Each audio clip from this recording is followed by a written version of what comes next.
ये है Italy, Europe के जनूब में एक यूरोपी मुल्क जहां करीब 8 करोड़ इंसान बसते हैं। फरवरी के महीने में इटली में कोरोना वायरस के सिर्फ 3 केसेस रिकॉर्ड किए गए, लेकिन एक महीने के अंदर अंदर इटली में कोरोना वायरस के मरीजों की तादाद सैकड़ों से हजारों और हजारों से लाखों में पहुंच गई और अब तक हजारों लोग कोरोना वायरस से मर चुके हैं। इटली में रोजाना 500 से 600 लोग मर रहे हैं।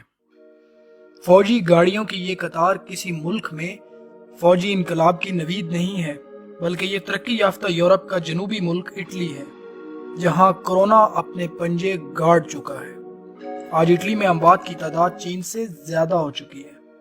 अब वहां ये हाल है कि मैयतें उठाने के लिए गाड़ियां नहीं हैं।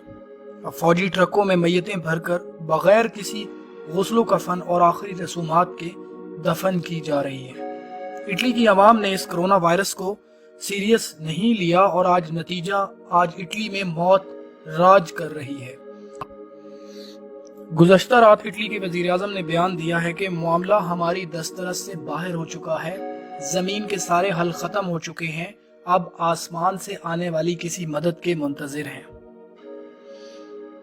अब आते हैं पाकिस्तान में, जहां पूरी कौम को ये सब खेल तमाशा लग रहा है। कहीं तो कोरोना जिंदाबाद के नारे लग रहे हैं,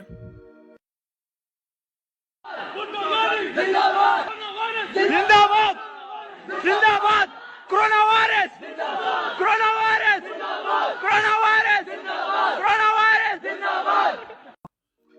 जब न्यूयॉर्क से लेकर लंदन तक दुनिया के तमाम बड़े शहर लॉकडाउन हो चुके हैं, तो वहां पाकिस्तान में बाजारों में पांव रखने की जगह नहीं है। मतलब किसी को परवाह ही नहीं कि क्या होने वाला है। ये सब मजाक नहीं है। ये सारी दुनिया पागल नहीं है जो अपने कारोबार समेट कर बैठ गई है।